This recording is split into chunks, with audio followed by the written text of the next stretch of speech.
Dibes, you blew up my spot, so I will go with you first. You're on the spot.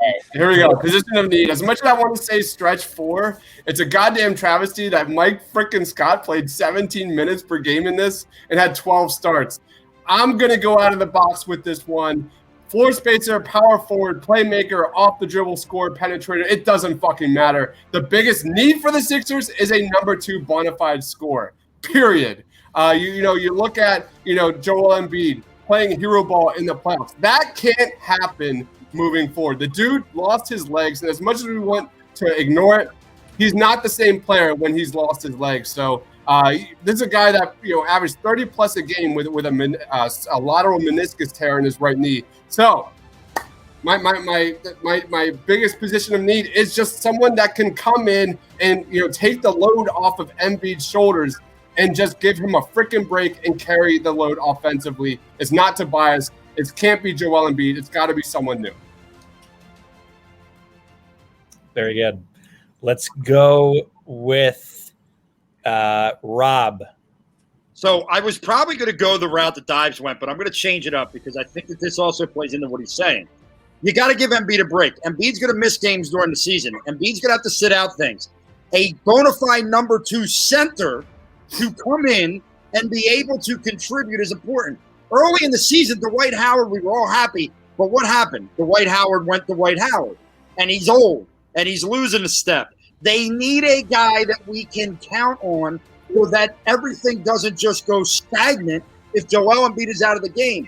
So when we rest Joel Embiid, and if we're afraid to play a Dwight Howard, we don't have to go to Mike friggin' Scott as your center.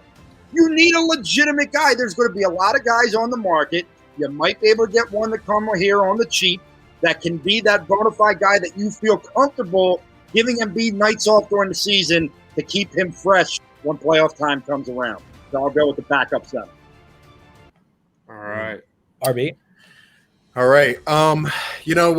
Watching traditional basketball, there's one position that everybody knows and comes to love. That's a point guard. The Sixers need a point guard. I continue to allude to it. When is the last time we had a point guard on this team? We have a power forward playing out of position. We want him to be a point forward. Well, guess what? We can't even run pick and rolls. Do you realize that our center has never played with a traditional point guard? And this guy is on an all-time great level, or he's on his way there at least, and he's never played with a point guard. Do you know there are doors that are not even unlocked when it comes to Joel Embiid because we simply have a guy that comes off, up the floor, hands it off, and we're relying on Seth Curry in a Game 7 to want to give us 28 to 30 points. It can't happen. We need a floor general, a guy who will control the tempo, can create his own shot, by the way, and run a damn pick and roll. We need a point guard, man. It's been way too long. It's been way too long. So the closest one to touching the point that I would agree with was RB.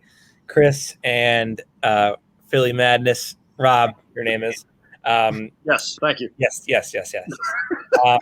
You guys were you guys touched on the common topic of conversation. My argument would actually be that the guy to get or that the biggest position of need is going to be a shot creator on the perimeter, especially in the modern NBA. You can do stretch 4, stretch 5 guys playing center. I think Giannis has unearthed that a little bit in these playoffs as a screener and diver. So I think the need for a center is obviously something that you need. The numbers tell you how bad it was with Dwight Howard or virtually any other Embiid backup in the history of the game. Bradley, it was a god for the game of basketball. Right. Yes. But when it comes to nut cutting time, as I like to call it, you need somebody that can put the shot or can put the ball on the floor, create something on the perimeter, and basically unclog the offense. And they sorely lacked that in Game 4, Game 5, and in Game 7. So that's what they needed. And RB touched on it. Was the closest one to my point of view.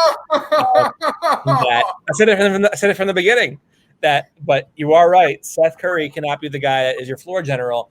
He also can't be your guy that is your lead shot creator, and that was the writing on the wall in Game 5. That was the issue. So RB wins it for me. That's three. RB championship. Oh man, that was a long-winded answer, but yes, RB. Good job, man. Victory speech. Go ahead. Oh, wow. Victory speech. Well, I'm brought here today delivering the first championship here in Philadelphia. It's been some time, hopefully our Sixers can bring one home soon, but man, I came here dedicated. I worked hard. I worked on my craft, and here we are, man. So, shout out to the panel, man. You guys are awesome. Wasn't expecting a chance here, but hey, hopefully this carries over to the team. Let's get something done, man. Let's get something done this off season, man. Let's go into next season and be the favorites, man. Let's go. All right. Congratulations, RP. Well done, sir.